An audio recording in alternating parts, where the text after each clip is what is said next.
మీరు చనిపోయిన తర్వాత ఏమవుతుందో తెలుసా?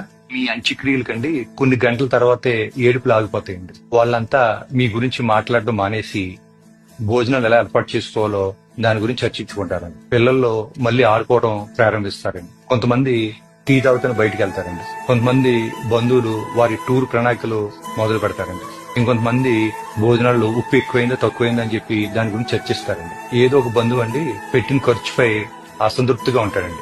మెల్లగా జనాలందరూ వెళ్ళిపోతారండి. కొన్ని రోజుల తర్వాత ఏమవుతుందంటేనండి, మీ ఫోన్ కి ఎక్కడా అని చెప్పేసి మెసేజెస్ వస్తాయి.